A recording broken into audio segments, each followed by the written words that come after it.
Hey everybody, it's GCU Bill, and I am just finished the halfway point in the first course, Research 811, of the doctoral program at GCU. So I thought it'd be a good time to give an update on my progress so far. Been a great 4 weeks for sure. Today starts week 5, module 5. I've been diligent about keeping notes and tracking my time in my logbook. So from the other video, you may remember I was keeping up with, where I spent my time, which activities, how long, what time of the day. I haven't been in school for over 20 years. So I need to manage my time, or at least watch where I'm spending it. So I've been tracking it all through every week, every module, everything I've done. And it's produced some pretty interesting data that I thought I'd share just in case, as you're considering the program, or maybe you're now taking 811 and you're like, man, am I doing the right thing? Too much time, too little time? Well, at least it's my experience. Yours will vary, so that's the caveat.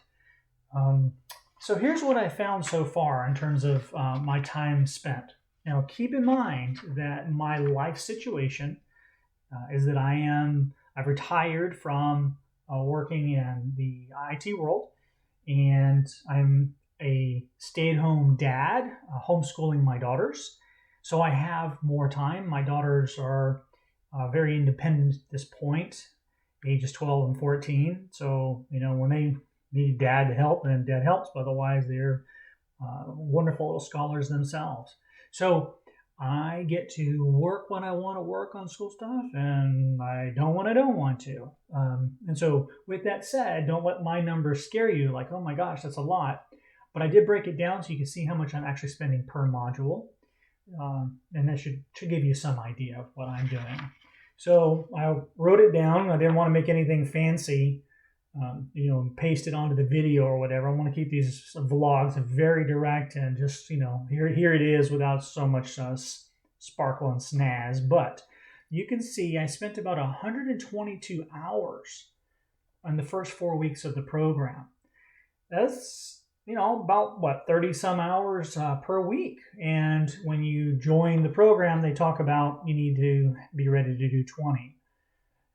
If I only had focused on the work assigned and not tried to work ahead, pretty much that would have held true to be in the 20-hour mark. And you can see I've broken out by module how much time I spent in each of the modules. So you can see in module 1 was about 17 hours. Module 2 was up 26, module 3, 13, and of course module 4 was really short at 7. So on average, approximate average, I spent about 16 hours per module. So I'm maybe 4 hours shy of their ideal target. It is what it is. Maybe I'm not doing enough of something. I don't know. As far as module 2 being so wild compared to the others, module 2 was the first assignment week, and it involved creating a an annotated bibliography for 3 articles. So there was a lot of reading and then creating an annotated bibliography, which, I did one in high school or whatever, but not quite like what's expected for a doctoral student. So I had to figure out how I wanted to do my annotated bibliographies and reading the materials and all that. I ended up created my own little sheet of things to go after, like making sure to write about authority, currency, objectivity, accuracy, relevance, and purpose of the particular study. So in the assignment, what they did is they gave you 3 articles. You had to read them all, study them, and then create an annotated bibliography from them. The subject matter is relevant to the program because it's about becoming a doctorate and what happens to the identity of the person as they go through it. But for me, it's not interesting, to be very blunt. It's not robots and cool stuff, but it is important, and I get it. And you have to understand the attitudinal shifts and perspective shifts that has to come with somebody who wants to earn a doctorate. So I think it's great, actually, that the program gives us example material, things that will help. So I have to be able to do an annotated bibliography anyways. So why not have me do an annotated bibliography on articles that would teach me about me earning the doctorate? That's brilliant. That's smart. It's a good way to do it. So I did that. So the reading took a long time. That's why that week was so long. And creating these annotated bibliographies this way was new to me, hitting all the points that you're supposed to. So, but I got through that. So what was the rest of my time spent on? For completeness, I also had done Module 5's work in the first 4 weeks. That is, I did the assignment, and then I answered the 2 discussion questions that are required, and that took me 17.25 hours to do. Now, what's interesting is that the assignment for Module 5 leverages some work that was actually done in through this process, and that is this thing called the synthesis worksheet. So 3 articles given about doctoral identity. You have to create an annotated bibliography. That's some work in here. Then you have to create a synthesis worksheet. And this is an approach to learn how to take information and blend it to yield a unique insight. And that was an assignment that was due in here. And then the Module 5 assignment is writing up a synthesis paper.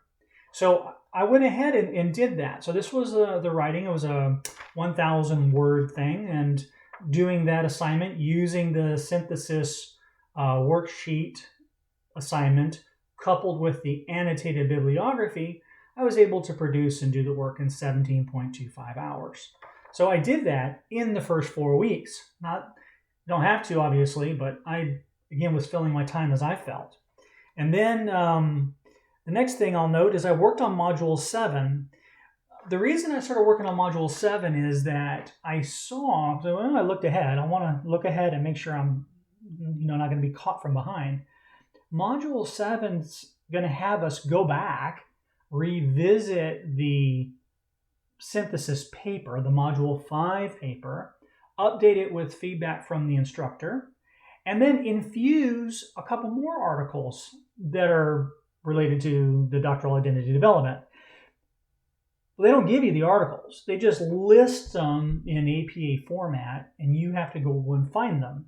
Most of them you can find pretty easily. Some of them took me a little bit more work. I'm still figuring out how to do the search functions properly through the schools thing.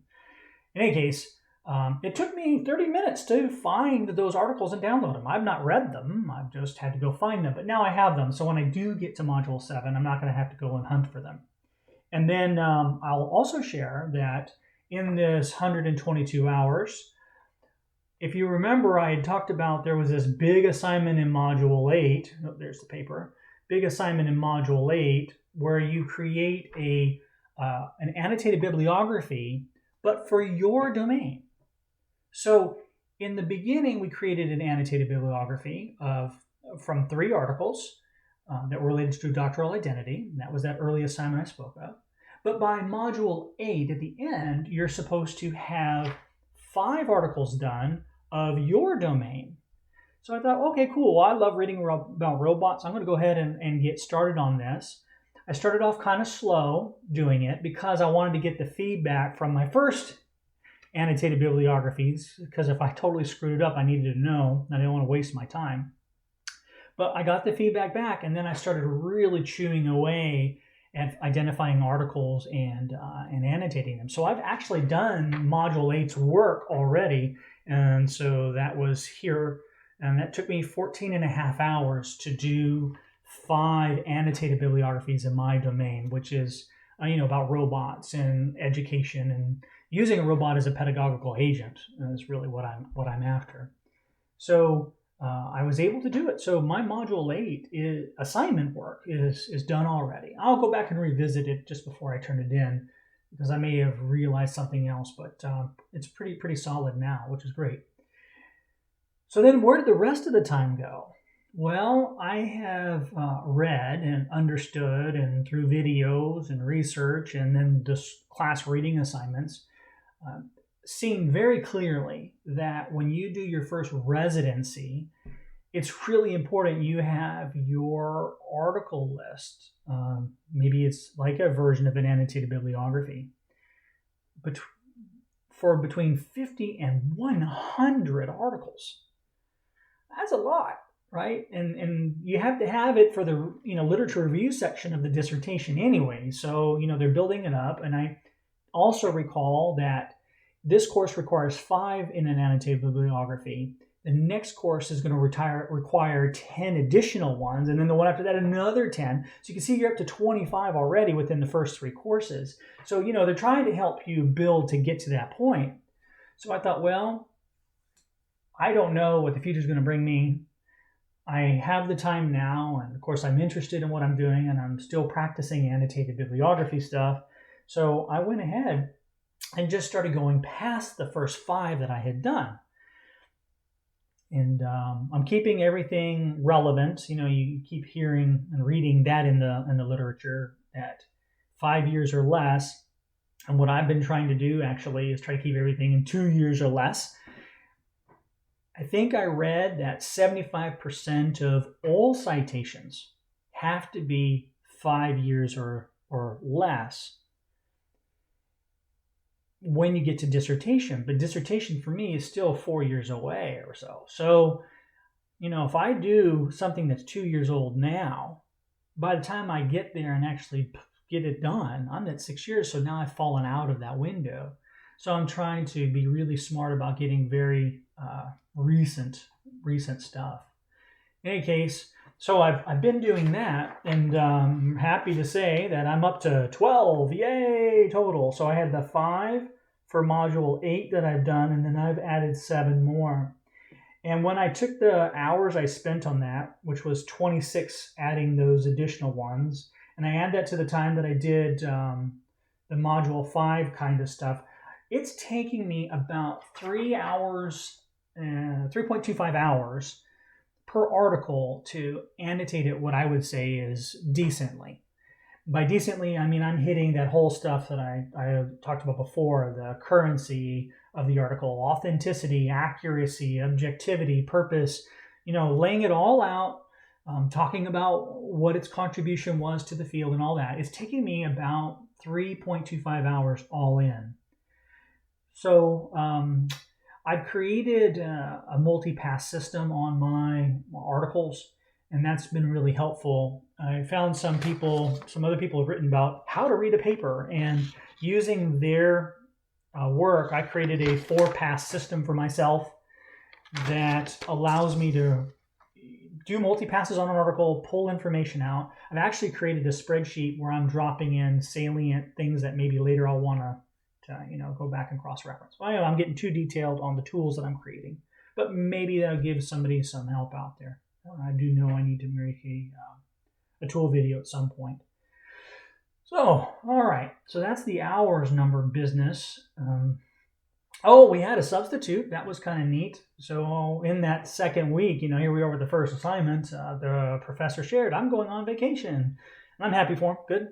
That's great. Life happens, and I can only imagine in a school like GCU that's always got programs going. Inevitably, people have a life.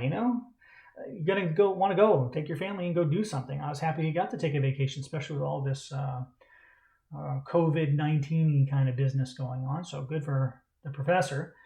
So another professor came in, and she was great. She stepped in. There was actually no disruption in any way, as far as I could tell. Neat personality. It's kind of neat to contrast to her post compared to the other professor. It was neat, easy, no problem. Nothing slowed down because of it. So it's really good, and that speaks well to the program overall that another professor could just step in. So that's good. I'm getting better at my discussion questions. I believe I shared that it still feels uncomfortable, and I'm trying to find the right voice. I would spend over an hour or two I was ruminating on, oh gosh, how do I answer this question? It's public, it's formal. I'm now getting to where it's only taking me about 30 minutes to provide a decent answer. I'm sure some people can spit it out like 5. But for me, it's a big improvement. I'm learning my voice. I've had people respond to my post, which is nice, and say that what I shared was helpful to them. Now, I'm glad it is, and I'm no doubt it is. I know one case in particular, it was obvious that it was a helpful thing I shared. But everybody's trying to get the response points. So, who's responding and why, who knows, but we're all getting the points. Speaking of that kind of stuff and response points, of the 420 points that I could have earned up to this point, I've earned 410, and that's great. Yay! That's what, about 98% of the points available. So that's great. I've been out of school for over 20 years now, and so it's kind of neat to do that. A lot of it is participation for sure, but we've had a few assignments now, and those are worth a lot more than participation points are. And I've been following the rubric that's provided, which I think is wonderful. They do that. I don't remember that back in college, but maybe it was a different time. But seeing exactly what they're grading on helped a ton. So even though, it's a little inside baseball here, I didn't do great on one of the assignments because I misunderstood its intention. It's still, because I followed the rubric, if you keep the scoring legit, I got the rubric points because I did do what was asked. I didn't see the macro view on the particular tool, specifically the synthesis worksheet. I didn't really understand what its use would be later, which was that assignment, that module 5 I spoke of. Now I get it, and I would have done it differently, but I had followed the rubric, and that seemed to be the key, and I'll continue to follow rubrics. All right. I guess to close it out, looking back, has it been worth it, right? Each course is about $2,000. And this is out of my money. I'm not on some scholarship. I long ago exhausted my military VA money, so that's not coming into this. Now, a company is not paying for it. I'm doing this for me, my investment in myself. So I'm halfway through, and if you look at a $2,000 class, so I'm not factoring in, access fees and all that other, whatever. I'm talking about just the course cost at $2,000. I've gone halfway through, so that's $1,000 spend. Or, gosh, you don't want to look at it this way, but it's $250 a week. $250 a week, $50 a day of a week, Monday through Friday day. So have I gotten that value? Absolutely have. If I look at what it costs to acquire knowledge, quality knowledge, it's not cheap. You have the cost has to involve a lot of things to get this knowledge. And if I were to try to dig this out on my own, could I have figured out or learned all of this stuff? Yeah, but would it have been as efficient? No, for sure not. Because the program at GCU is so well structured. Everything's laid out so well. It's a great framework that I am efficiently gaining this knowledge. If I had just jumped in on my own and said, okay, I want to learn how to be a scholar researcher, I'd been like, okay, so where do I start? Well, I would read an article or do a Google search probably first, right? And then spend all my time trying to figure that out. And then I'd always question, well, is this the right way? And I wouldn't necessarily have a mentor, somebody that could review my work. So like when I missed a thing on the synthesis worksheet, who was going to review that? I don't know. Is there some free program out there maybe? I don't know. So without a doubt, from a did I get my money's worth? Absolutely. So on my way, I fully intend to complete the program. There were some nights when I was writing or whatever, I was like, oh man, this sucks. But it comes with the territory. So I am loving it. It's overall fantastic. I plan on, like I said, completing this whole thing. But I'm in the very beginning. Maybe I'll change my mind. I still got like 14 classes to go plus the dissertation. I'm a babe in the woods on this process. But overall, it's been fantastic. I'm grateful that the program exists in the format it does. It allows me to operate in a way that works for me. And I am learning a lot. So with that, until next time, lobes out!